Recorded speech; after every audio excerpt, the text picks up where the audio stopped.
like to begin at this time. So, my name is DeAndre Fisher. I will be doing the welcome. So honored and grateful to be asked to do the welcome.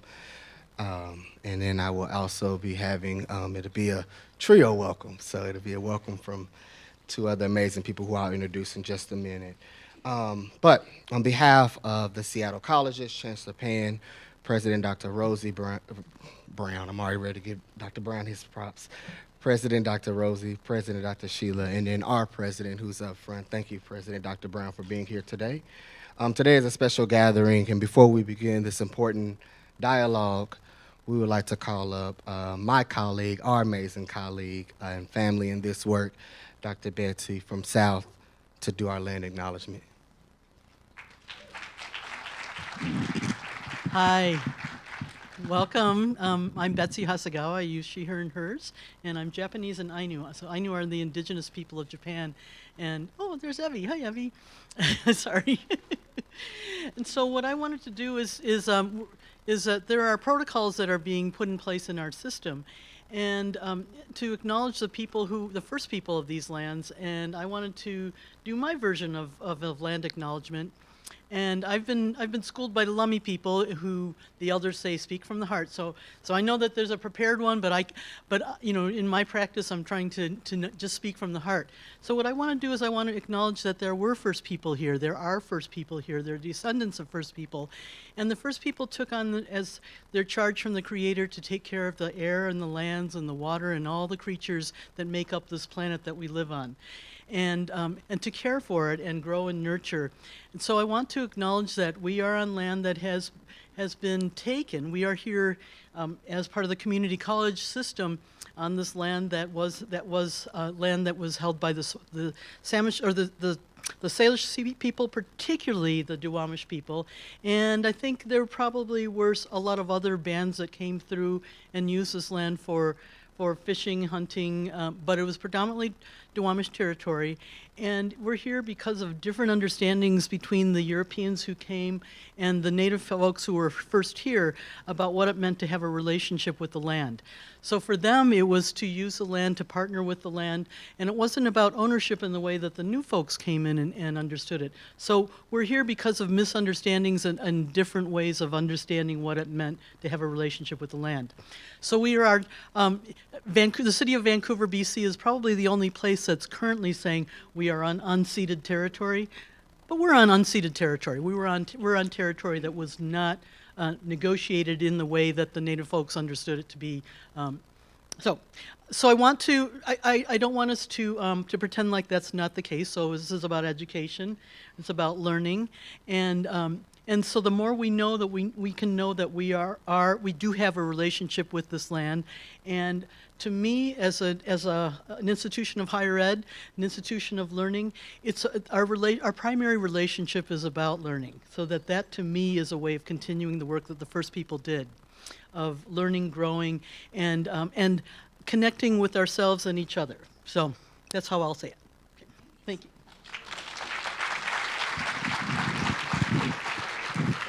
Now that's a land acknowledgement. I appreciate that. Can we take time out right now? I don't know where the camera is, but can we just say hello to our people who are streaming live? Just give a wave. They probably can't see you, but hey, live.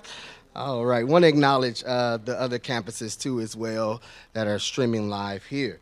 So we do have, before we begin, we do have a few acknowledgments and a few big thank yous that we would like to start off with.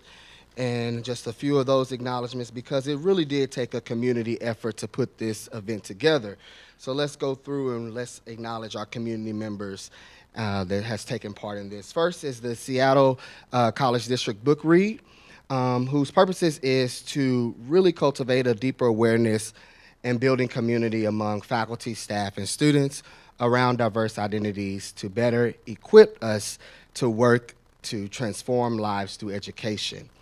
The Seattle College, also the Seattle College Foundation Faculty Development, for funding the purchase of books for the faculty around the district and at all the colleges. For our faculty union, for purchasing books for the staff as well. For the North Seattle College Student Leadership for purchasing the books for our students here at North. So thank them too as well. To Sharon for coordinating the book discussion. She's doing it live right now at Central.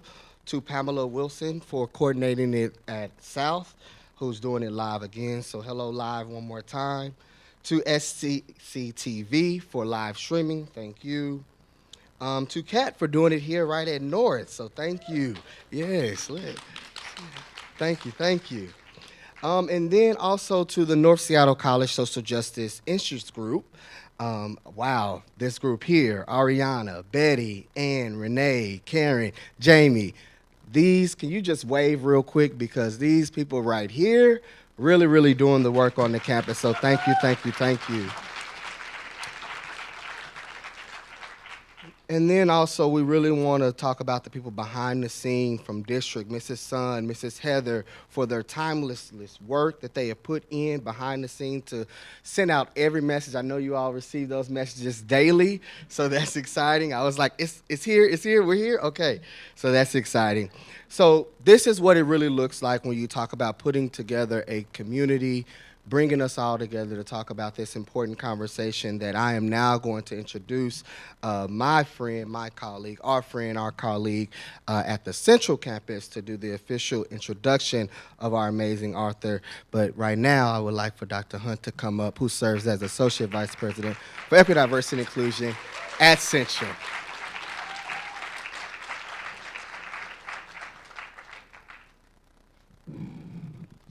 Good afternoon, everyone. Always nice to see these wonderful faces. I'd like to say good afternoon, good people doing good things in a good way.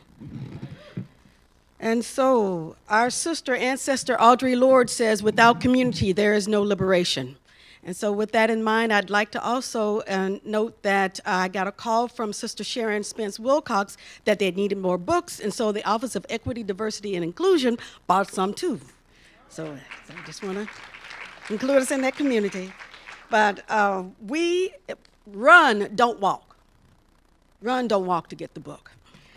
And I'd love to say this is a person who is in our midst. She's doing the work, the good work, the hard work here on Seattle, well, unsettled land here in Seattle.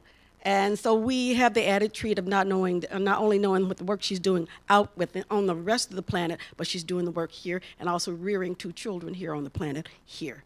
So Ijeoma Oluo is a Seattle-based writer, speaker, and internet yella.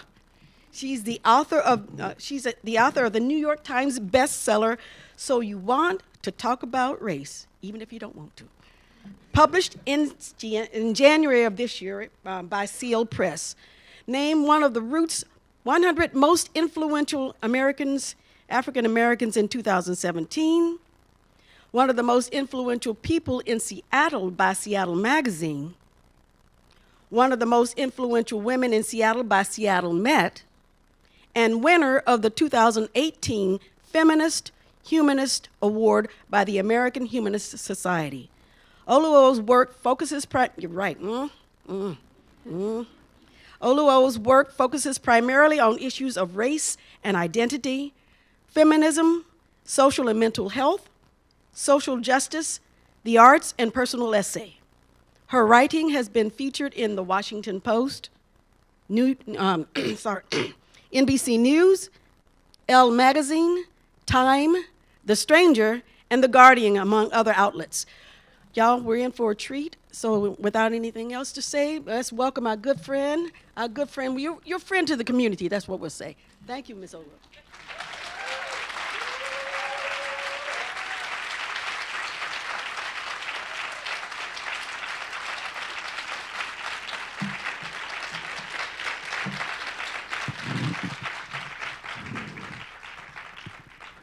Hi. All right, let me figure this out.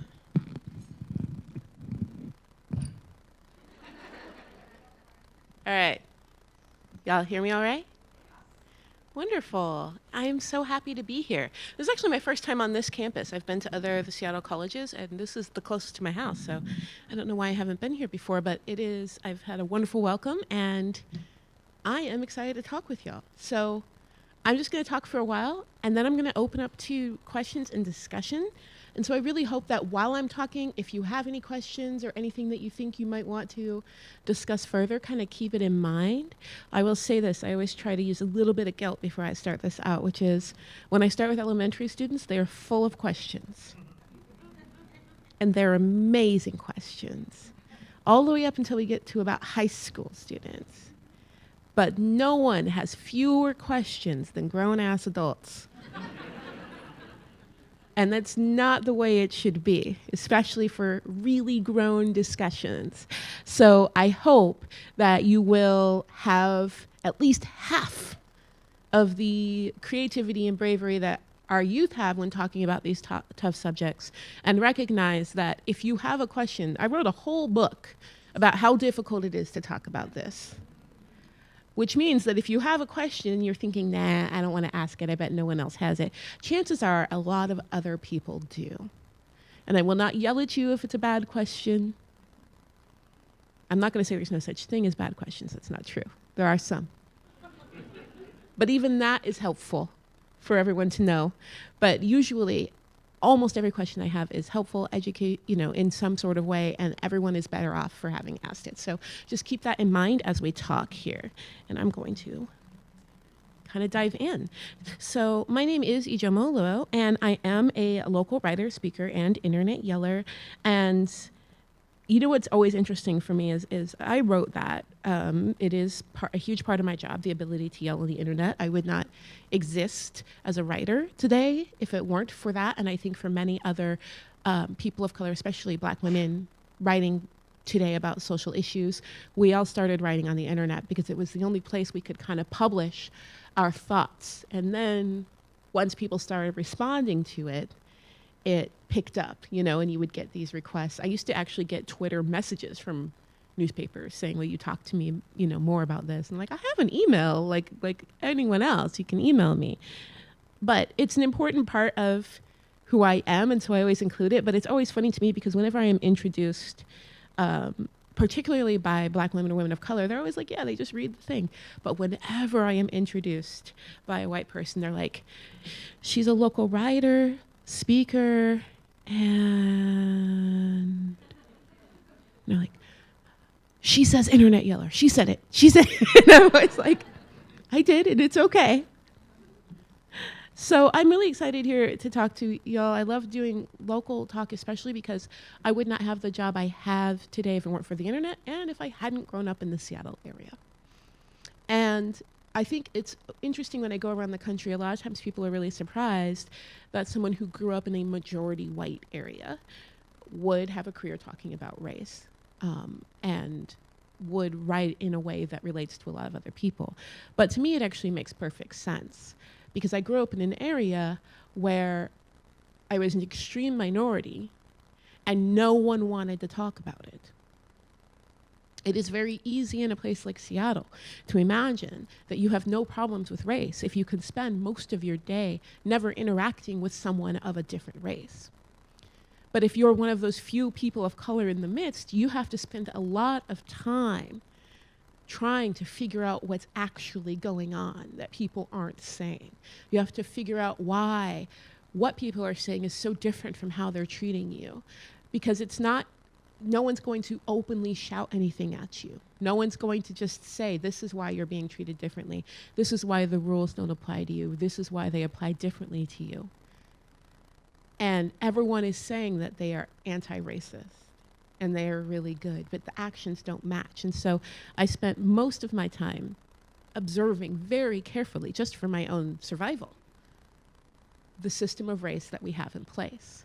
And it turns out that while Seattle may have a particularly liberal, insidious version of white supremacy itself is not incredibly creative. And it's just a slightly different flavor of what we find all over the country. And so spending my life observing this, living in this kind of microcosm of it, and, being the only person of color often in many rooms, especially back in the 80s and 90s, with which everyone's racial tension kind of poured onto, I was able to figure out a lot of things about race. And part of why I started writing was because when you grow up in a place like this and you have people you grew up with, people you work with, you want to be able to talk about these things, especially in a place like Seattle that loves to talk politics, loves to talk social issues, but hates talking about race. And there's this disconnect where you have friends and coworkers who will constantly talk about what's happening in the world. And the moment you bring up a racial issue that's happening locally, everyone clams up. We're not supposed to talk about it. It's rude. And I just wanted to be a whole person in my home, in my workplace, with my friends, with my family. And so I started writing about it. And I was really writing in the hopes that, you know, someone I worked with or one of my friends would come across it and be like, oh, maybe I should be paying more attention to this. I will say it didn't work that way at first. My friends, coworkers, were not incredibly appreciative of me trying to broach this topic. But what I did find was a broader community of color in Seattle that was having very similar issues and were really connecting with the things that I was saying, and then eventually a national and international audience that was connecting. And then I also found a white audience that was trying to find ways to understand what was happening, that understood there was a problem. And so from there, I started writing. And I quit my day job, dedicated my life to writing, wrote my book, working on another book. It has been a experience. I am incredibly grateful for the platform, for the space to talk about what's happening. It has not been easy. I wouldn't say any of it's been fun. But at the end of the day, I am a Black woman who gets to walk up to a microphone and say what's happening. And very few Black women get that.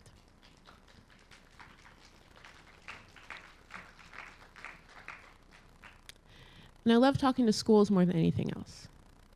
Mostly primary schools, but also I really love talking to community colleges, smaller colleges, colleges that serve a lot of underserved communities. Because I'm a product of these. I went to Edmonds and Shoreline before I transferred on to Western. Especially as a young mother, I had my son at 20.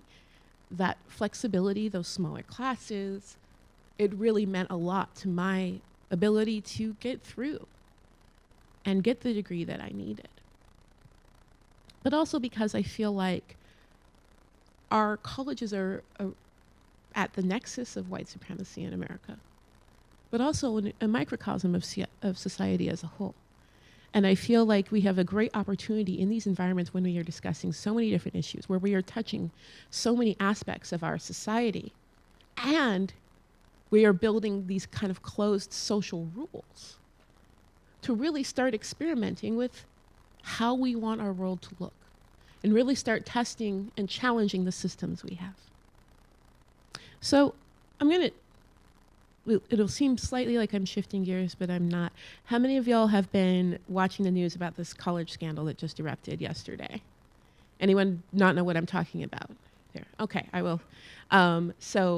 Yesterday, I guess a bunch of celebrities and millionaires were arrested by the FBI for paying their children's way into these elite and Ivy League colleges and doing things like having their children signed up as recruits for sports they never played, paying other people to take the SATs for them. And so like Felicity Huffman was arrested like at gunpoint. And what was interesting to me as I was watching this was the outrage. And you were like, oh, yes, how dare they? They took these spots that were, rightfully for, students who were working hard. And I was just like, man, imagine working so hard to get your kid to ace white supremacy.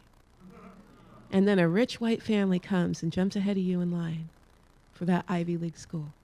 Because the truth is that a lot of students in these schools do not deserve their place. Almost everyone in these schools benefit from unfair advantages. The entire college admissions process has been skewed towards wealthy white people.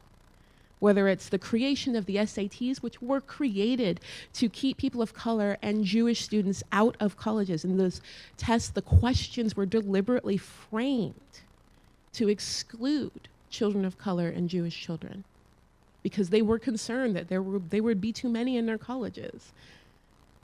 To even our grading system, to our elementary schools, our high schools, and who is considered college material. Our legacy systems that prioritize wealthy students whose parents could afford to go to college over students whose parents could not, to even the material in our textbooks that only appeals to and inspires certain students that it speaks for. Every aspect of our educational system is a scam. But it was a scam that you were supposed to ace. And if you could follow the rules of the scam, if you could benefit the most from these written rules, then you deserved your spot at the top. We've spent a lot of decades fretting over affirmative action, blaming lack of admission for mediocre white students on promising students of color and female students. But every aspect of our admissions process has always been a scam. And when I thought about it a little further, I thought this is actually a really great story of white supremacy as a whole. I said in my book, and I say it a lot, white supremacy is a pyramid scheme. It is something you're told to donate to give to buy into. But the people who cash out are always going to be the people at the top. But you will recruit other people into it. You will steal from your friends and your neighbors because the people who've already cashed out keep telling you that your payday is coming. And it's not coming. You may lose a little less than those that you scammed, but your payday isn't coming. And when we look at this system here, of all these students who pushed so hard to study subjects that are often exclusionary, harmful, that perpetrate violent white supremacy, exploitative capitalism, and in the end, they were always going to come behind white families with money. And that's the system we're in. And this is something that starts young. I watch my son, my youngest, is a nerd. We were actually, just a side note of how delightful and nerdy he is. He's really into watching first The Office and then Arrested Development. He's 11. And we were on vacation in Maui and I am sound asleep and he was trying to knock on my door and my partner's like, "Hey, Mom's sleeping, bud." He's like, "But I need to tell her that I calculated the exact minutes of the first season of Arrested Development, and it is longer than any of the seasons of The Office." And he was like, "She needs to know this. It's really interesting because that's also, the best season. And so I'm wondering if maybe, and he was just going on, and he had worked out this whole thing, and like he was talking about how he had extrapolated the amount of minutes for the show. So that's my son. And my son loves school. Loves school. And he's in the advanced programs. And every time he comes home and he's like, "Mom, look, perfect scores." And I'm like, "Don't you just want to burn it down too a little,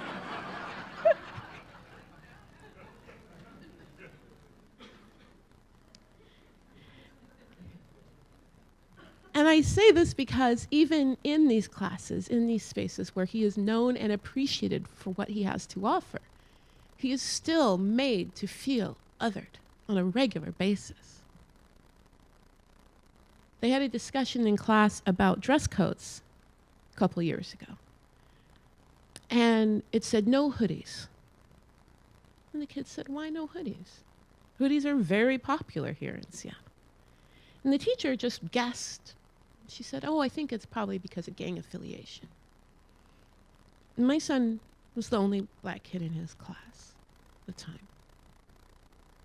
And he immediately knew what kids they were talking about when they say gang affiliation. He immediately knew the danger that those connotations place him in. And he knew, as the kids in class looked at him, that they knew too. And so it was left on my then 10-year-old son to explain all the various reasons why people would wear hoodies that have nothing to do with gangs. My favorite thing on the list was maybe they're a superhero.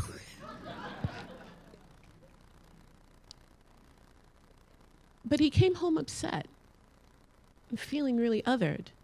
And I had to have a meeting and ask the teacher why on earth that would be her guess, why that would be something she felt like contributing to the class, and why, if she was going to guess at gang affiliation, she would not think it was appropriate to follow up with, and that is a racist construct that endangers the lives of black and brown boys.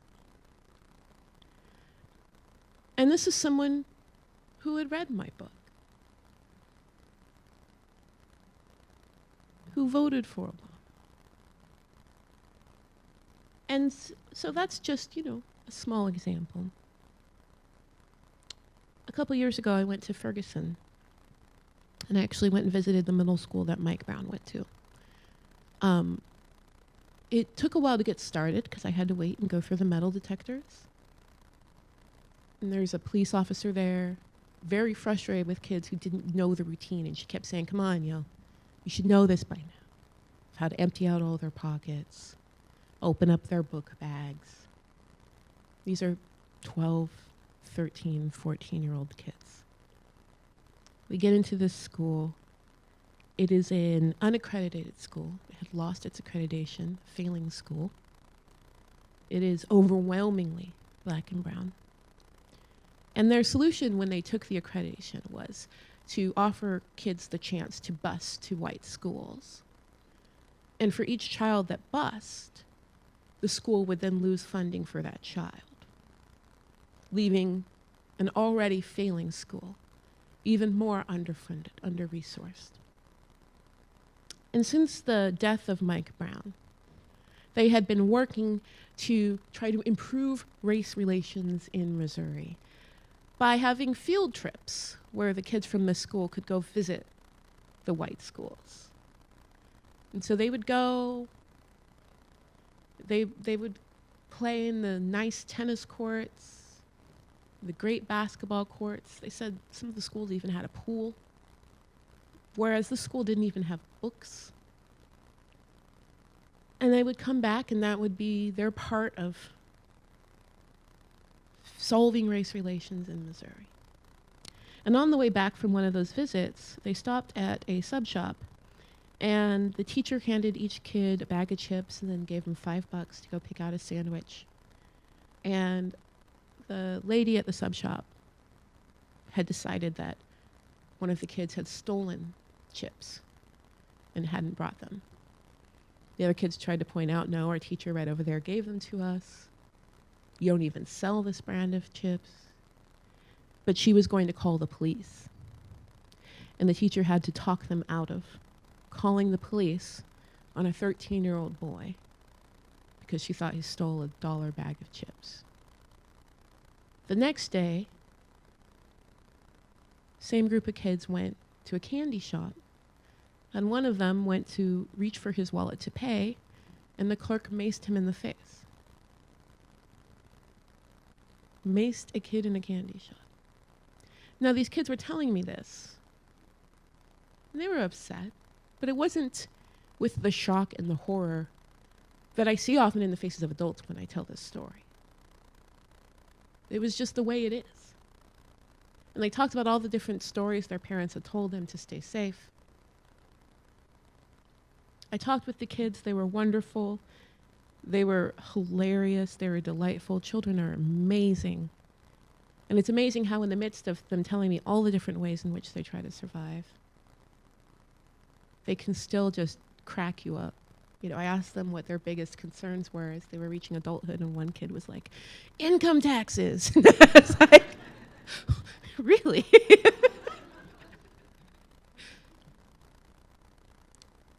And I asked a couple of them why they stayed in this school. As they talked about having no books, no sports facilities, no after-school programs. And one of the girls said, well, you know, at first my mom sent me to the white school, but every time I raised my hand to talk, the teacher said she would not address me unless I learned how to speak proper English. And I tried my best, but I couldn't do it. And so I came back, and for a year I was made fun of here because I didn't talk the way I did before I left. Then I went to the local university, where a lot of these kids would grow up to go to if they were lucky. And I spoke primarily to students of color. And I was in this small meeting before my big talk, and most of the students I was talking to were getting degrees in pre-law or social work. And I was asking why they were getting their degrees. And it wasn't, you know, I love the law. I want to defend the defendless. It was, well, the social worker in my case pulled my family apart. Or the free attorney for my uncle didn't help him and he's doing 25 years. And I sat there and I wondered, and I was thinking of these young kids and all of the different things they're trying to figure out to get through their day. And I was looking at these young college students and wondering, what would they want to be if they didn't grow up in a white supremacist society? What would their passions be if it wasn't forced by hardship and oppression? What talents do they have that they don't feel like they can devote time to because of the emergency that they and their communities find themselves in? And this isn't just something that happens in Missouri. Just yesterday, I was speaking with middle school and high school kids locally. And a lot of local schools have figured out that they can get a really reduced rate from me because I live here. And I was speaking actually at my son's district. And I was talking first to these high schoolers, and they were so burned out. And I was asking them what was happening in their schools. It was just a general discussion about race. It was mostly black kids, and black, Asian, and Latinx kids, only one white kid. And they were just talking about simple things like they couldn't get white teachers to stop saying the N-word when reading classic literature, no matter how many times they said it made them uncomfortable. They couldn't get teachers to care when other students called them racial slurs. They couldn't bring lunches that their family made them without being made fun of for how it looked or how it smelled. They were asked to translate languages they don't speak by teachers who assumed their backgrounds, their home life, and their racial and ethnic identities. They were not allowed to discuss current events during their Martin Luther King assemblies or their Black History Month events. They were only allowed to discuss racism in the past. And I asked them, who do you talk to when these things happen? They said, no one. At least 10 of the kids in that group had already tried talking to the principal, had already tried talking to counselors. Nothing had happened. And this is a school that puts together a whole forum around issues of race that they invited me to. This was my third year speaking at it. I talked to the middle schoolers next.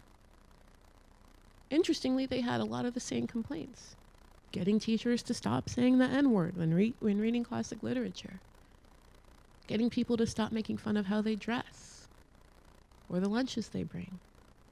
Getting teachers to stop assuming that if they wear hijab that they speak Arabic, even if they're not Arabs. Or that if they're Asian, they speak Chinese, even if they're not Chinese. And I asked them, who do you talk to?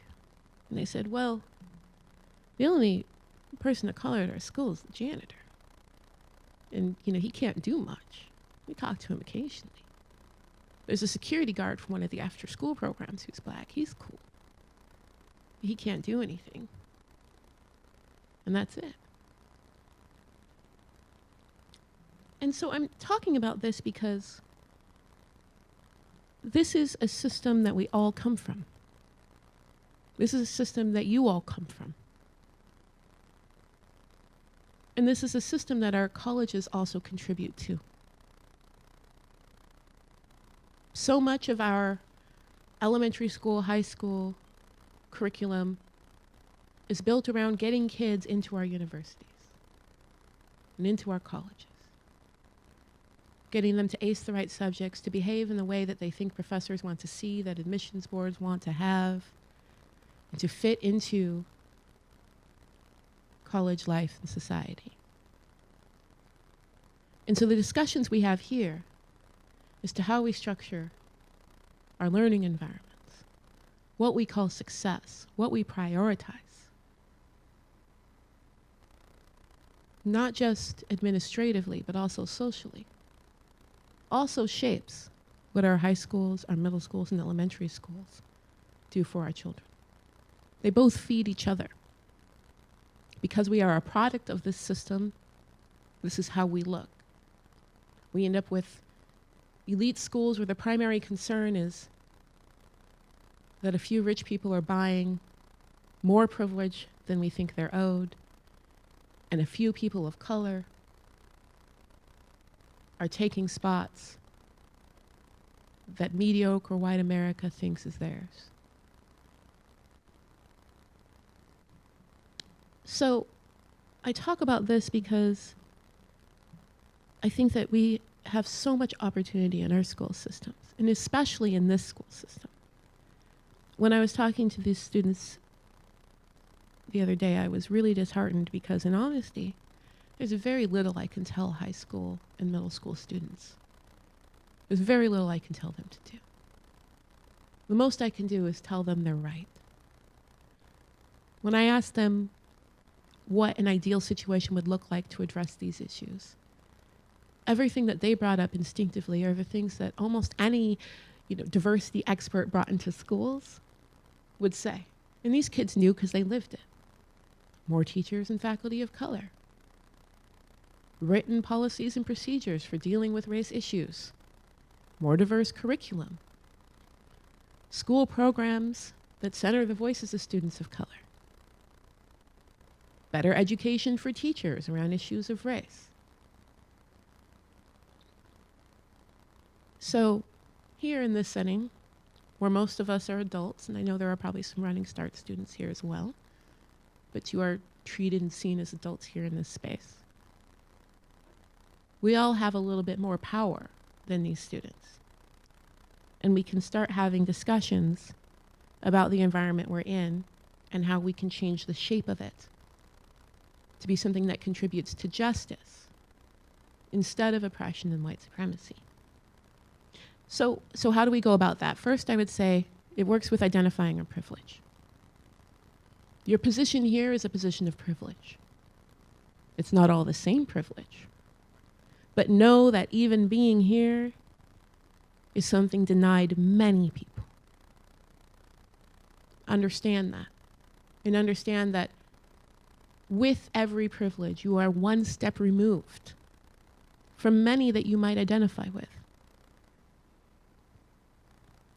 Some of you will have privilege of not having to work full-time jobs while attending. Some of you are faculty who will have privilege of some control over curriculum and grades. Some of you will have privilege of being part of the group that our textbooks are designed for. Some of you will have the privilege of being able to physically maneuver more easily through campus. Some of you will have the privilege of knowing that when you raise your hand to speak, you will be called on first. It is important to identify this, not because you need to go around feeling bad, but because privilege is power. So look at the privilege you have. Privilege is not just power you exercise. It's power whether you exercise it or not. And it's not power that automatically gets handed to the less privileged because you don't want to deal with it. If you have the ability to be involved in student organizations that make decisions for what happens on campus and you choose not to, that power still exists. And your responsibility to it still exists. If you have the ear of teachers who would hear you where they would not hear others, that exists. And if you don't use it, it doesn't disappear. And your responsibility to it doesn't disappear. If you have access to administration and you don't use that access, your responsibility to that privilege does not disappear. If you have a social group that can hear you and be influenced by you and you do not use that, your responsibility to that privilege does not disappear. So it is important first to look at the privileges you have and say, what responsibility am I neglecting? What opportunity do I have? And then do an inventory. Look at all of the systems you touch. Whether it's the books you buy, the discussions you have, the money you spend, the people you associate with, and say, where is this more difficult for someone else? Who doesn't have access to this? Who is being harmed by this? And decide what steps you're going to take to change that. Identify all of the systems here. Every system on this campus, every system in this country is a part of white supremacy. There is no space, there is no class, there is no subject that doesn't touch white supremacy because this country was built on white supremacy. And so identifying that from the ground up, having conversations, leveraging your power is one of the first places to start. Prioritize systemic change over winning hearts and minds. We talk a lot about loving each other, making friends, especially in collegiate areas, right? We talk about how this is, we make change because suddenly you're in a class with kids of different races and you realize they're not that bad. And maybe it's because I'm very antisocial. But I am not out here to make sure that you all make friends. That's a wonderful thing if you can do it. But I have plenty of friends. I've had plenty of friends over the years who haven't done a single thing to fight white supremacy. Who haven't done a single thing to investigate their own complicity in white supremacy. I don't personally care what most people think about me. I care about what they do. And I care about the way in which our system empowers them to act on how they think about me in ways in which I am not empowered. And so when you look at this, I say, hearts and minds matter because it gets people through the door. It gets people in the room. But in a way, it's almost exploitative. We are 400 plus years into a system of white supremacy. At what point can we stop talking about every awful thing that's happened to us before we're believed? At what point do these overwhelming numbers matter more than whether or not that black or brown or Asian person that stood in front of you crying tugged at your heartstrings. Because the numbers are brutal enough. Did you know that in the Seattle area, the average white person has 2,000 times the net worth of the average black person? 2,000. I didn't even know that. My brother did the math. He was like, I didn't even know that was the number we talked about when we talked about inequity. Those numbers kill. We don't even look at numbers for indigenous populations. But I can guarantee you from what I've been able to cobble together, they're pretty much just as bad, if not slightly worse. Nationwide, the average black household has 1/13 the net financial worth of the average white household. Even that is a wholly unacceptable number. That is worse than at times when Dr. King was marching. The average Latinx household has 1/11 the net financial worth.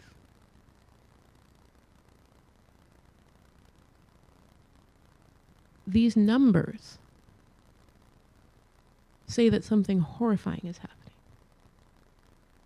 And so you shouldn't have to hear all of the personal stories of people of color of how they're harmed by systems of white supremacy. We shouldn't have to.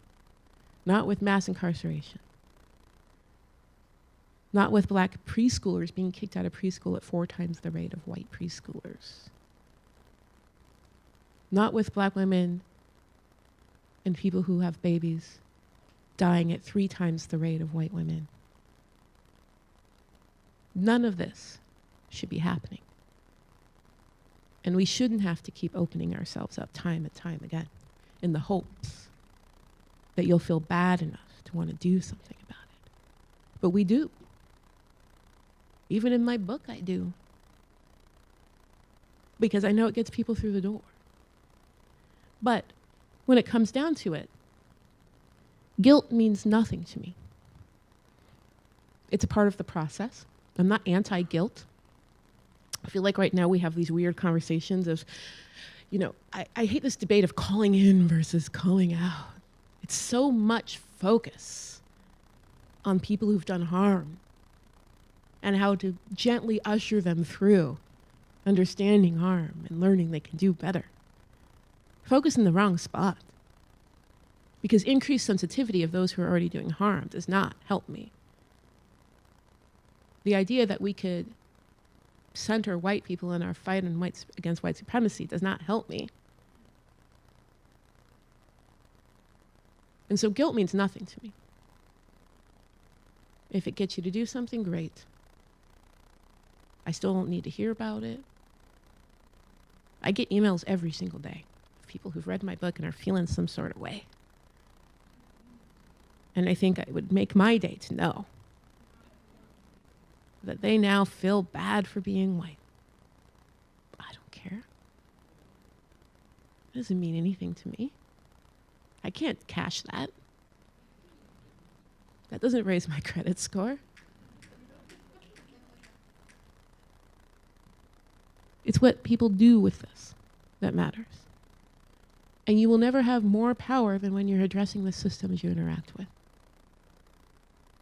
I don't know a single person of color whose life was made measurably better because a white person who wasn't like their parent came up to them and said, "I'm sorry for racism." Unless that came with a check or a job, no one cares. But people who figure out that they've been a part of the problem, start having other tough conversations with other white people, start investigating how they interact with systems, start spending their money with businesses of color, start voting in local elections as if things like police reform and school funding matter to them, start showing up at school board meetings and asking about suspension rates and opportunity gaps. That's what matters to me. And whether you do that out of love, out of fear, out of guilt, I don't care.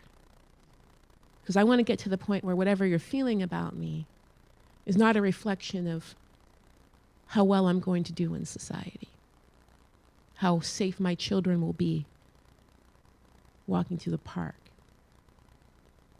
So you have to be able to process whatever emotions you may be having quickly. Know this, that people of color, no one walked us through the emotions of being hurt by racism and systemic oppression. The first time it hit us at 4, at 5, no one sat us down and said, let me explain the system you're a part of. Let me tell you how to deal with this new reality you're in, how to figure out what it's like to be racialized in this society. No one said, let me give you some space to process and cry. None of that was given to us. And so if you as an adult are coming to the grand discovery that you're white, and that white means something, and that it's part of a system, and you have some sort of feelings about that, I'm going to ask you to process it like a 4-year-old kid of color would, quickly. And start encouraging other white people to process it quickly. Don't coddle it in your own space. And I've seen this happen now. There's this weird thing where people are like, we'll build a white space to process this. No. No. You process it quickly. You say, you know what? Is this useful right now? Does this make me any more of use to people of color? Does this help me fight systems of oppression? No? All right, then. I'm going to keep working, and maybe I'll write in my diary a little later about how I feel about it all.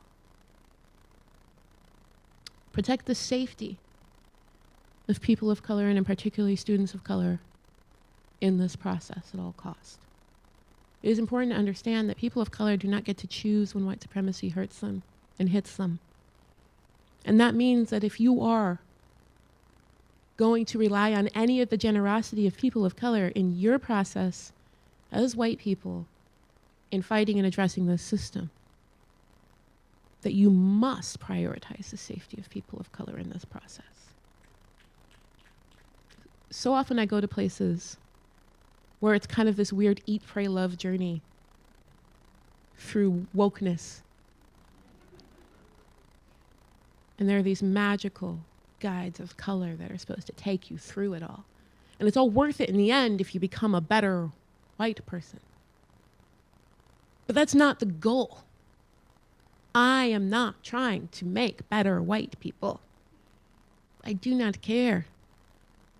I am trying to destroy a system. And so every step of the way, the humanity and safety of people of color must be prioritized. And that means even in administrative meetings, when you're trying to figure out how to restructure curriculum, how to build processes for dealing with issues of racial aggression and racism, if you ever find yourself prioritizing the growth and education of white students and faculty over the humanity and safety of people of color, all you are doing is perpetrating white supremacy. Every time you must think about that and remember that. And that also means that the enforcement of that safety needs to fall upon white allies. You cannot say, let me know in this system that has already done you wrong so many times when you're uncomfortable. Let me know, speak up in this majority white space if you feel unsafe.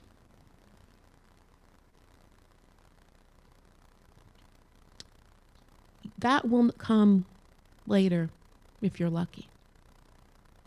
Right now, if you're not hearing issues that are happening on campus, even as people of color, if you're not hearing issues that are happening to people of other races, it's because we've proven ourselves unsafe. It's because you have sent out some sort of message that says, do not come to me.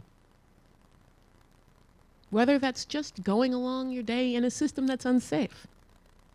You have not proven that you can be trusted. And trust is not guaranteed. It would be foolish for any person of color to automatically trust in discussions and issues around race. Even when working with people who have read all of the books, who have pledged their allegiance to fighting white supremacy, these discussions turn out good about 30% of the time.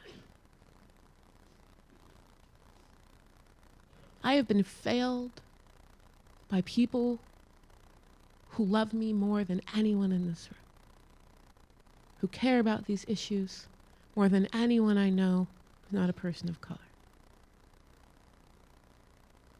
And so it is important to recognize that trust is an action, and that you earn that trust through your actions. You earn that trust by doing that investigation on your own, by not waiting until you've offended or hurt someone. You start reaching out. You start researching. You start having conversations with other people of privilege to show that you are willing to make yourself uncomfortable, that you are willing to take a risk, that you aren't going to disappear the moment things get tough. It is important to build and enforce process around dealing with issues of racism and racial oppression on campus. Process is important. We cannot trust individuals to be able to handle these situations no matter how well intended. Because white supremacy is in our bones, and it will pop up in ways you aren't aware of, no matter what your goals are. You must operate in this knowing that you can't be trusted. You must build in safeguards to save you from yourself in this process. You must say that no matter what I feel personally, these are the steps we're going to take when this happens on campus. And it doesn't matter how much promise the student has that did something. It doesn't matter how disruptive this might feel at the time. These are the steps we are all going to take and adhere to, because we can't be trusted to find all of the white supremacy in how we operate. You must build those processes and adhere to them until they become second nature. It amazes me how difficult, when I go and I speak to schools, how difficult it is for educators and administrators to build process around issues of race. They have process around so many other issues, so many other things. And then suddenly they're like, but you know, what if we turn this kid away from thinking about race forever if we're too hard on him? What if, these growing kids, they don't know what they're saying? But anything else? When I was talking to one of the middle schoolers, she just said, you know what, I really just wish that the kid who called me a nigger in class would have gotten an automatic suspension, just like the kid who called me a bitch in class did. I wish that there wasn't nuance to be had. I wish that I didn't have to sit down and have a conversation with someone who just made me feel unsafe and then come to a group decision as to what that punishment might be. I wish they just took it as seriously as they take anything else. I wish that they said, this is the rule and this is what happens if you do this. And it was enforced. But even in college, we don't do that. Even in college, we disempower people. We show time and time again that we prioritize oppressors over the oppressed, even when they're doing harm. We must support a culture of accountability, real accountability. Accountability beyond I'm sorry. We need a society of accountability and reparations. And that means a campus of accountability and reparation that prioritizes the safety and value of students of color who are harmed by acts of racial oppression and racism. We must embrace intersectionality and know that none of our work in fighting white supremacy will be complete if we do not look at the intersecting identities that people of color have, if you're not looking at how does this affect trans people of color, disabled people of color, queer people of color, then you're not actually looking at how the issue affects people of color. And if at the end of the day we do all this work to fight white supremacy and we have instead a stronger system of sexism, homophobia, transmisogyny, the harm will be the same in the end. And it's also, finally, really important to start redefining success. On our campuses, we need to figure out, what do we want to have a 4.0 in? Do we want to continue to have students acing white supremacy in our classes? Do we want to prepare them to fit into an oppressive environment or to fight an oppressive environment? This has to be reflected not only in the discussions we have, but in the certificate programs we build, in the way in which we grade, in the standards we set. What's your standard for proper literature? What's your standard for ethical science? What's your standard for efficient governance? Find the white supremacy in all of that, deconstruct it, and build a new definition of success. If you don't work here, you're here for a short period of time. But what you can do in these spaces is more than you will probably be able to do in any other space you're in, outside of maybe your home. Know that that privilege is a responsibility, and be excited for that opportunity. It's not a negative thing to have the power to make change. In a world where we're constantly told we have no power, it's a beautiful thing to be confronted with all of the ways in which you could have been doing something and still can. And so I hope that when you go out into your classes, when you're going about your day, that you're looking for opportunities for change and opportunities to work with other people on campus for change. And know that it matters. It matters not just to you, not just to your classmates, but to the entire system that interacts with this campus, to people who will be on this campus, to people who leave this campus. I'm excited to see what you can do.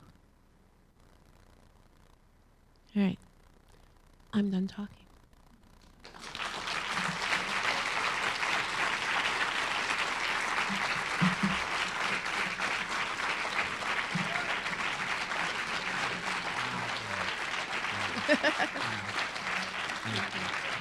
I'll make one announcement for the people streaming live. And, questions. Wow. Wow. So being raised in a Baptist church, it was so hard. I'm a call and response person. So I'm in the back, talking about, come on. So, very unapologetic about that. Very unapologetic about your words and your wisdom for us. We're going to open up now for questions. Well, I got to gather myself because you hit on stuff I could not say, so I appreciate you. And when someone comes at us, we're going to just send them the link to this video, okay, team? Thank you. For those who are streaming live, you can actually send your questions to DeAndre.Fisher@Seattle Colleges, and we will have Dr. Hunt will read your questions off.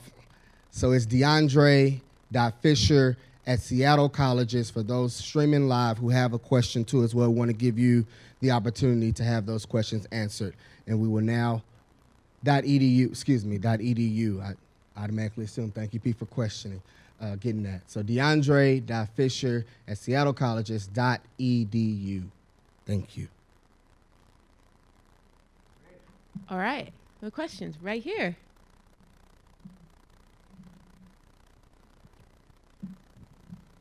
Thank you. I echo DeAndre's enthusiasm about the chat, so thank you.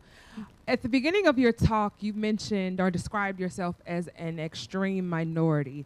Could you define that and then contextualize what it means to be an extreme minority in this society? Certainly. Well, I would say, Black Americans are a minority in society as a whole. We're around 11% of the population in this country. In the Seattle area, we are 6% or less of the population. And that would make us an extreme minority, Seattle being, I believe, the 5th whitest major city in the country. And where I grew up in Linwood,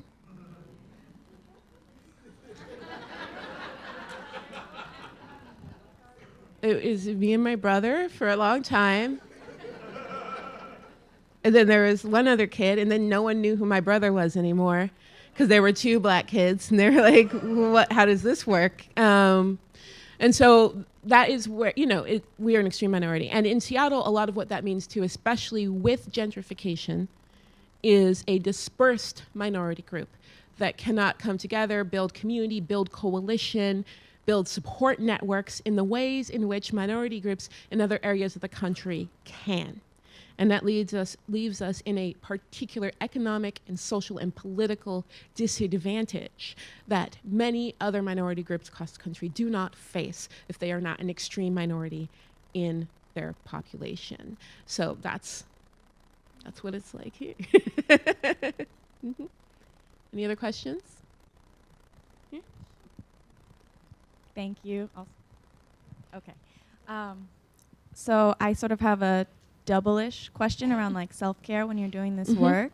And you mentioned like you got hurt by people who you care about in this process. And I'm just curious, like, do you have any ways, methods, coping techniques that you do when you have to like cut someone away or be betrayed while doing this work? There's a couple of things I've figured out. And this is something I tell all of my mentors. I have mentees and interns are usually students of color. And usually around college age is when they really start to figure out that people they grew up with, people they counted on, aren't really there for them in the way they need. And especially when people are preparing to take their place in oppressive systems. And a lot of times we have these really painful discussions. And what I say, first of all, is you cannot kill yourself for everyone. You cannot go out and have these discussions with every single person. You cannot put yourself on a limb for every person. Because that discussion you have right now that takes every bit of energy you have is a discussion you're going to have tomorrow, the day after, every other day. Part of love and community is seeing people, trying to learn about people, and adjusting for people, and trying to reduce the harm you do. You should not have to harm yourself in order to get the people who love you to do that. And so if you do it for love. Do it either because you really love this person and you think that they might get somewhere with this. Do it because you really love yourself and that day you just really have to say something. Do it because you love the community that's impacted and you feel like this will make a difference, but otherwise, don't. The resources are out there. Love is an action. And if other people love you, they will take action. And that's one of the hardest things to realize is that you can't walk people through this. They have to meet you halfway, just like any other aspect of a relationship. Part of what has helped me over the years, and this was something that was highly discouraged growing up in the Seattle area, was setting my boundaries and prioritizing my humanity as a Black woman in every relationship I'm in from the beginning. Letting it be known that you could not be in relationship with me, whether that's friendship or working relationship, and not have these conversations and not be held accountable for your actions. And it does cost. It does cost. But I've learned a couple of things. One is that we have coddled white America so much that even they don't know that they can actually adjust to that. They can work with those boundaries. That you can go without saying harmful things. That you can pause and think about your actions. And I've seen that happen. I've seen some people who disappeared from my life, fine. Some came back years later. But I've also seen people who adjusted. It was uncomfortable at first, but then they figured it out. And now they know, because people never stop screwing this up. If it happens, like, oh, okay, well, let's have this talk. The relationships I have that I would call personal relationships, especially with people, with white people, are fewer. But they are truer than they ever were. And I do not let people who will not understand and respect my boundaries into my life. I would say it's also very important to build community. And especially in an area like Seattle where community is so dispersed, to ask for community. It is so anti-Seattle to say, I need people in my life. But people of color absolutely must say it. And we must start really getting creative in pulling community together. We must prioritize that. The further apart we are geographically, the more we have to do this and make that space. I keep reminding myself and others, we are more important than white supremacy. And that means that the time we spend battling white supremacy should be less than the time we spend building ourselves and our communities up. And so remembering that, prioritizing that, and knowing that the real battle actually needs to be done in white America with white people, and that everything you're doing is a favor. And then at the end of the day, if we do all this work and we are not whole and we do not know ourselves, then we would have been lost anyways.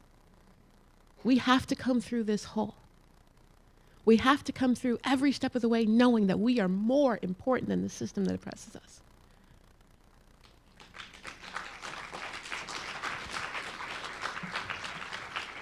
And so I just try to remember that, and I try to build around that. And it helps. It's still hard, it is still brutal, but I know who I am, and I know what I'm worth, and I know it every step of the way, and I know it in my actions. And I hope that anyone engaging, any people of color engaging in this work, we don't forget that we are more important even than the work, and to prioritize ourselves accordingly. Next question? Yeah, uh-huh.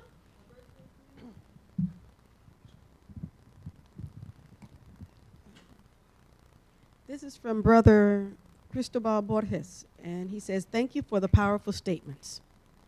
And then he asks, as a member of the faculty here who is POC, person of color, what coping mechanism do you recommend for dealing with race talk exhaustion?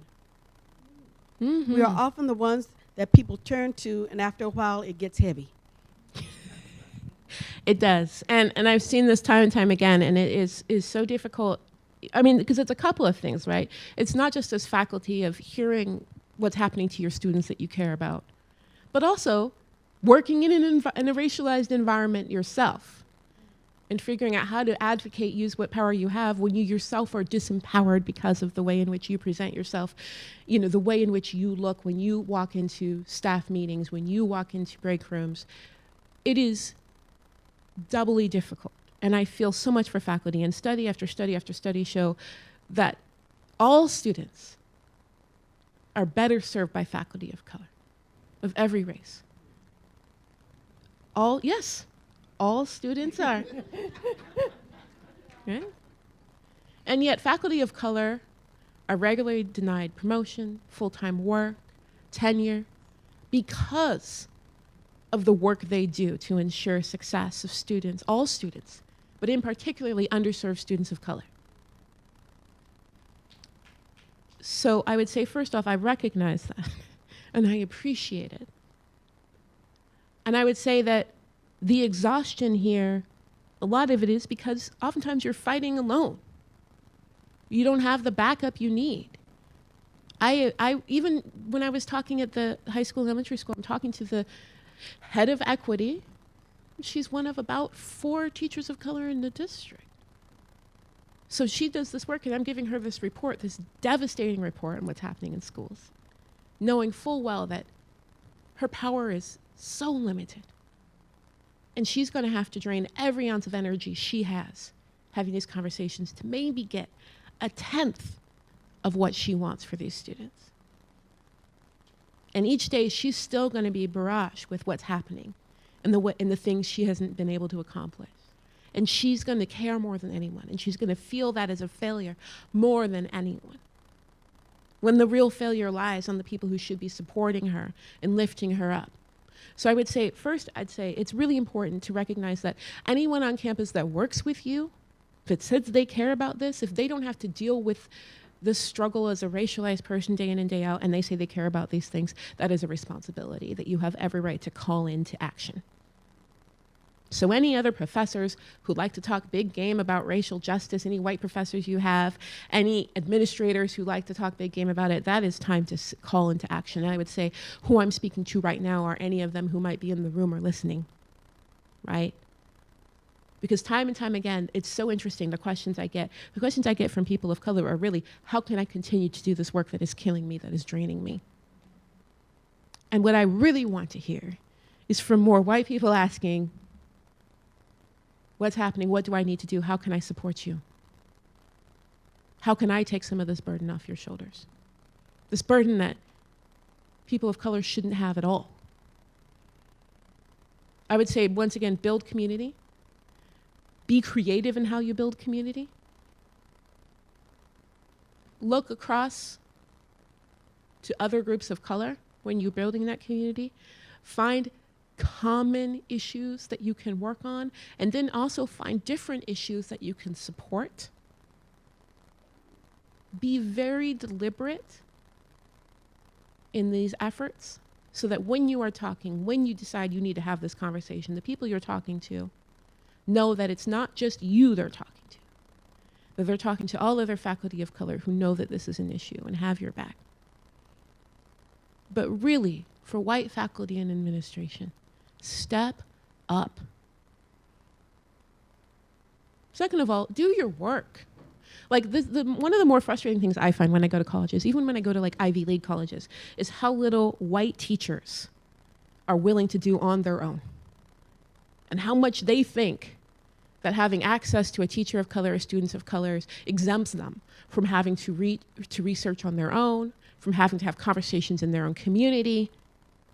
And they really do think that they have, because they have teachers of color on staff, someone who's going to give them Race 101 every single day.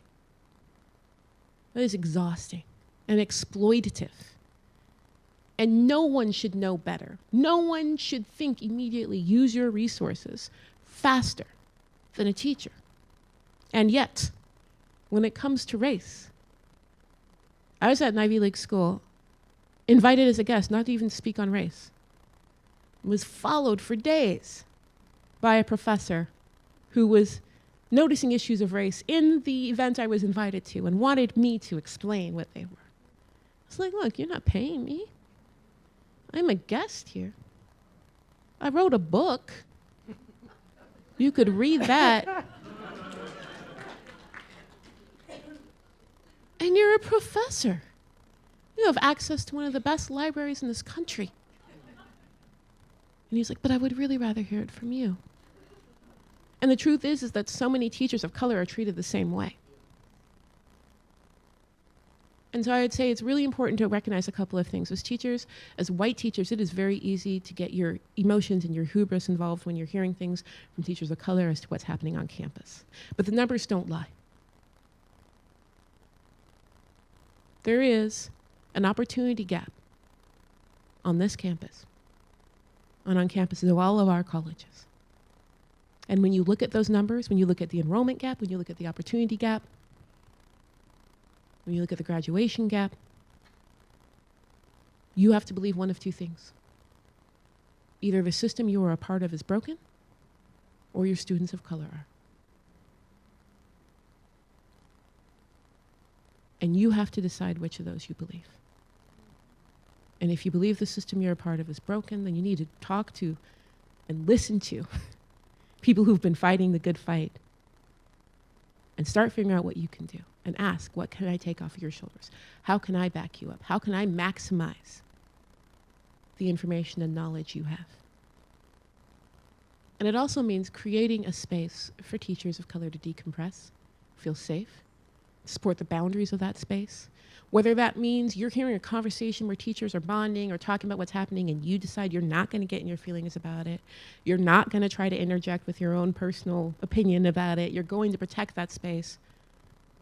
Or whether it's prioritizing the needs and safety of staff of color before you enter into discussions of race on campus and asking them what their boundaries are, what makes them feel safe, what they're willing to contribute, what has already been contributed that you can just reference yourself. It is so important to value staff of color, especially in education settings, and to recognize that to not do so does a disservice to all of your students, that no student is learning in an environment where the teaching staff is not diverse and free. That no student is learning in an environment where the administrative staff is not diverse and free. And I say and free because Seattle loves to hire for diversity. The moment they find that person of color that makes them feel very comfortable, that person is just like them but maybe a different color. If you're doing true diversity work, it will not be comfortable. Not to people who are used to being comfortable. Your environments are supposed to adjust and grow and shift to reflect who you are and who you want to be. You are not supposed to bring in diverse populations and make them shift to reflect you. And so I hope that you just know that I hear you, I feel you. There are numbers backing up your value on campus, what you are giving.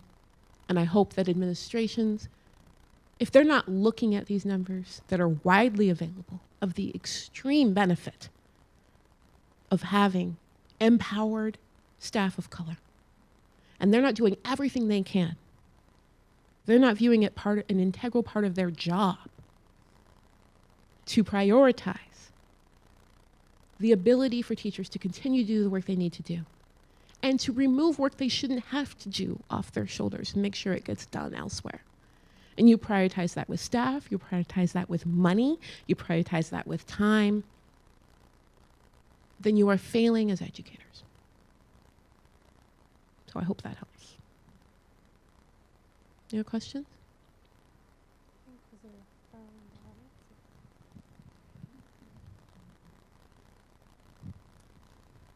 I'm wondering, as you seek to build community for yourself and other people of color, how much your work online is able to help you do that. As someone who just doesn't go there, I'm wondering what it can do and what it does do for you and for others. Yeah. The internet has been a wonderful and horrible place for me. I would say, for me, I wouldn't even have Black community in Seattle if it weren't for social media. Growing up in Linwood, it was through social media that I found where people of color actually were, and would go and find and hang out with them. But I'd say it's also really important because the issues I'm facing, you can feel very alone. And people of color are really gaslit all of the time and told that what happened is a one-off, or it's not a big deal, or it's them. And it's not until you have a space where you can talk about what's happening to you and hear other people reflect it back.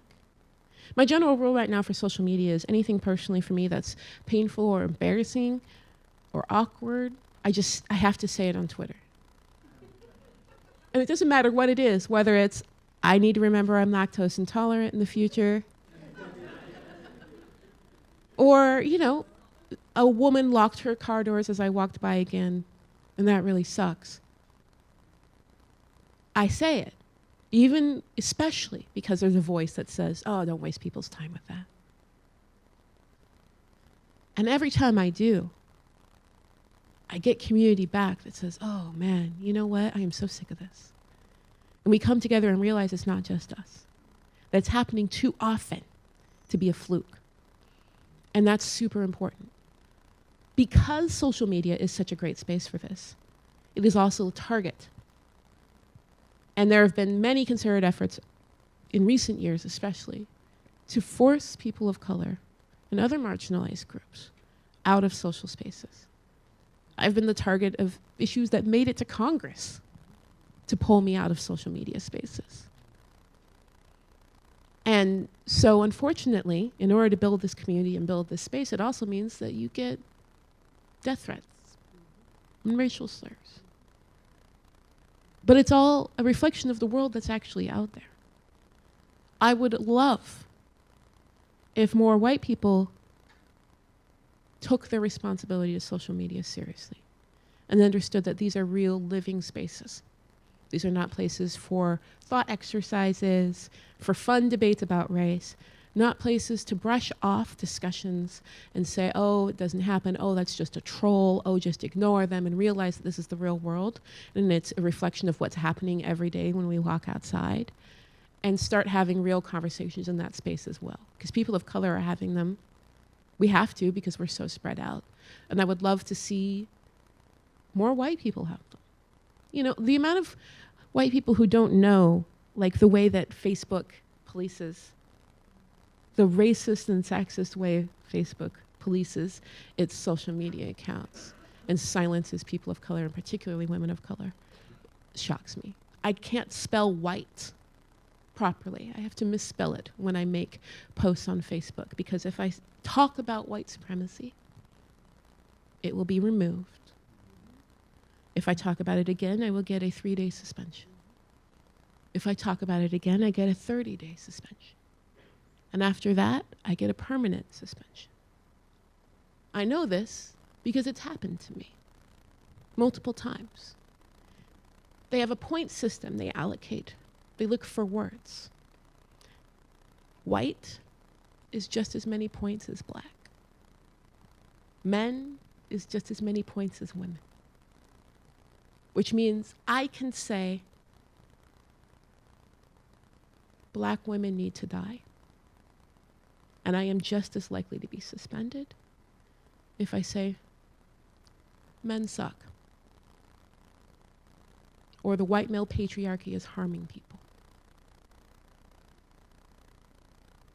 And because an overwhelming majority of the people who enforce this are white men, I'm actually less likely to get any relief if someone's sending me messages, calling me names, threatening me, than if I post about white male supremacy.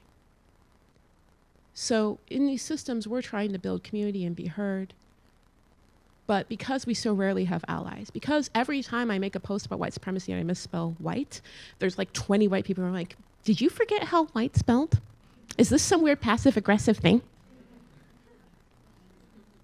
Whereas every single black activist, especially every black woman activist I know, has been suspended from Facebook at least once. So at this point, I don't know how anyone would know. And if you don't, it's a function of your privilege. And it means you've probably never been talking about white supremacy on your pages to be suspended. And if more white people took those spaces, activated those spaces, and used them accordingly to have these tough conversations, and if enough white dudes get suspended for having real conversations about white male patriarchy, maybe we'd have a change in these rules. Because right now, Zuckerberg doesn't think it's that big of a deal. And so I would say social media is very important. I wish it wasn't. Every day I want to leave social media. I would really love to be able to build community without also having to filter out threats. But I would also love that the responsibility with which people of color take these platforms and the way we fight for our access to these platforms, that at least half that effort would be expended by white people who say that they care to protect our access to these platforms and to have even half of the tough conversations we're having on these platforms. So I'd say look at it as an opportunity for that as well. I don't know what time it is now. All right. All right, sister, this is from, I believe her name is Analea, and she's from South Seattle College, and she says to you, thank you for your time today and for your very helpful book. And she says, she asks you, how do we, white folks, simultaneously ensure that persons of color are heard in the room, listened to, and yet not take advantage of and exploited for the invisible work done by every person of color? Thank you for your reply. Wonderful. I would say there's a couple of ways to do this, and that's a good question, because we have this weird thing where people try to do the work, and then suddenly it's like, wait a minute, why do we have like these white speakers making a lot of money saying things that people of color have been saying for multiple generations? I have a couple of problems with that. I would say there's a couple of things. One, know where you can be of the most use, not where you can get the biggest stage, right? So look at this and say, am I really useful here? And not, am I used to being heard here? Second, recognize that whiteness as a construct, as an exclusionary construct, is something that you must do the work within, knowing other people can't. But your work should not be to educate a closed construct. It should be to open that construct. So you do that work, you get in that space while you can, and you fight to open that space. And be aware if what you're doing is reinforcing it being closed. So if you find that your white friends listen to you because you're white, and you don't end your discussion on race with, hey, you should really be reading from the source that I learned from. You should be learning from where I learned from. It also means if you're not protecting people of color who are exploited for their labor, whether that means saying, hey, you know what? We could probably read about this, and we don't need to ask this question yet again. Oh, here's a link you can read about this. Or here's a PayPal where you can send this person who just spent time and effort educating you some money. It's really important. It is really important to recognize and fight in the spaces where people of color don't have access. And to recognize that that access you have is also a part of the problem that you need to be deconstructing in the way. If you're doing the right work as a white ally on race, you should be working towards a world where your opinion on it is irrelevant. And you do that by taking down those barriers that deny access to people of color, or stop people from reading what's already been written by people of color and hearing what's been said by people of color. It also means looking at aspects of white supremacy that live completely within white America. Having those discussions that only you can have. And having it knowing that no one doing that work deserves a thank you. You don't get thanked for cleaning your own house. So there shouldn't be a profit model behind white anti-racist work. There shouldn't be a marquee behind white anti-racist work. You should not be building a resume on white anti-racist work. You are paying a small portion of what you owe. You are cleaning up your house. And it's important to recognize that as you do the work and be thankful for the generosity of people of color who are fighting to survive in this system and still creating resources. I think it's really important to recognize the entire study of race in America was built from the ground up by fundamentally disempowered people. Built from dirt. The entire academic program was built by people who were excluded from academia. Recognize that. How amazing that is. How generous that is. And that means that every bit of work there, any additional thing you ask because you don't want to Google it, is an exploitation on an exploitation. And it's an insult to the work that has already been done. We should be in awe. I am in awe every day I have only been to one campus that has a full race studies department. I have been to so many colleges with billions of dollars in endowments. Not one full race studies department. I have not met one dean in race studies or race theory. I have met choir teachers who teach Race 101 in their spare time. English teachers who teach race and politics in their spare time. But I have not met one dean in race studies. I've only come across one department of race studies. One of the biggest problems we have in this country. So look at what your money can do if you're white. Look at what your expectations of education can do if you're white. Look at what you can do to appreciate the scholarship done by people of color if you're white, to elevate that, to pull that work into white spaces. And that will do better than exhausting people of color or taking a stage for yourself. I hope that one day we will have whole departments focused on this work. We should. We should have race theory. We should have race and politics. We should have actual studies on anti-racism. You know, studies, a few have been done that are so useful of, we tried A versus B with preschoolers. This much more effective in teaching anti-blackness. This right here helped deconstruct it. Imagine, we can do that. You can say, does this method work in the workplace?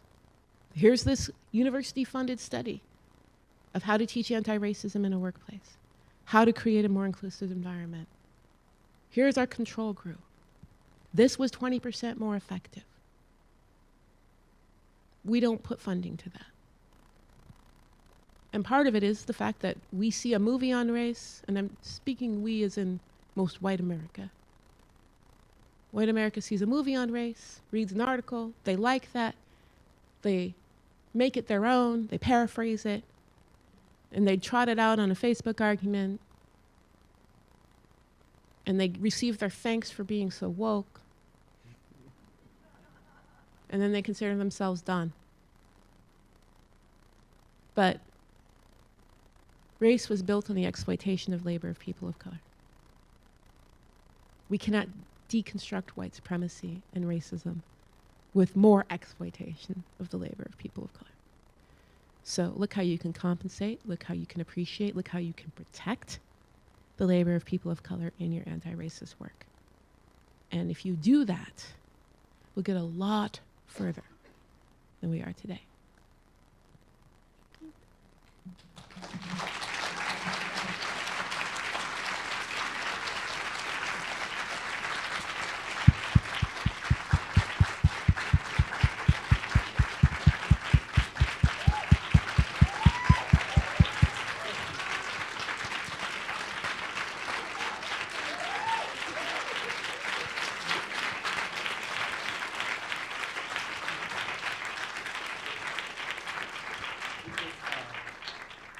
We're just going to say a closing, and I'm going to have Dr. Hunt come and say a few words. Just a few words. Just a few words, because we realize the time. And thank everyone who has been live. I know there is about 3 or 4 more questions via email. We do apologize, but in lieu of time, we want to make sure we just do an official closing.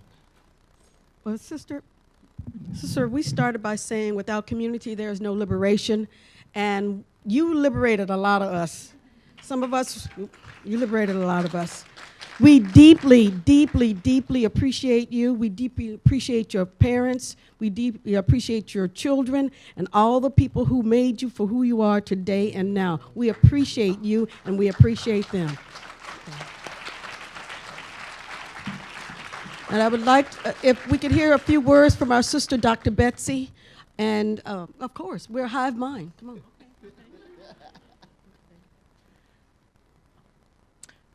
You know, actually, the way that I think I'd like to do that is if there would maybe be 3 people in the room who could give back just something that you learned, something that you took in. Because when you're up here, a lot of times you don't get that. So would that be okay with you? Okay. So again, it's I want to frame it as in terms of an appreciation of something that you learned. So it's not a time to have a platform, but just an offering back. Okay. So.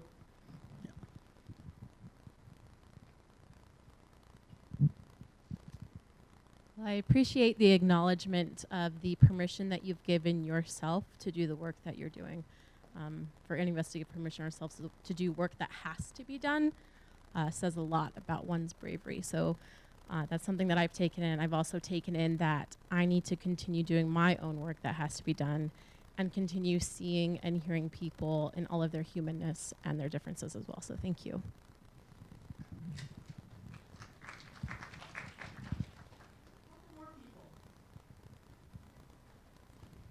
Actually, you're here, and we got another mic. We have a second mic. We can get up there. I just want to say thank you for your work. I resonate a lot with your work. I too grew up as a Black Latina in Ballard, so I come along in the right way. So I just simply want to say thank you so much for taking the time to really do this and really put this out there, because it's so unheard of, but it's happening. It's happening, and I spent a lot of my time feeling othered. And even though I lived and grew up in Ballard and went to school in Garfield, I never really fit in. So thank you. Appreciate it.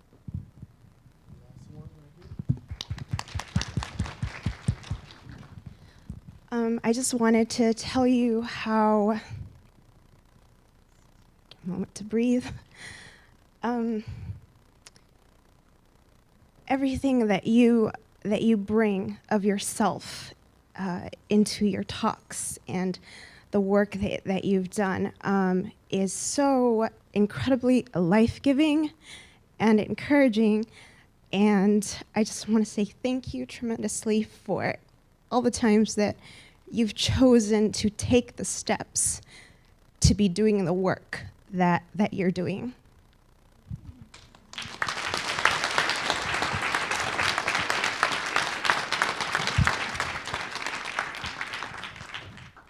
So thank you so much for being here. Thank you for coming. Thank you for bringing yourselves the way that you did. It takes us being willing to be ourselves in our workplace, because this is our workplace. We have authority relationships and all that sort of stuff. But to actually bring the part of ourselves that wants to change, wants to grow, wants to connect, wants to hold compassion and gratitude in ourselves as we do the work that we do. So thank you. Breathe. Touch your neighbor. Just say thank you, because this is about a community. Okay. Thank you.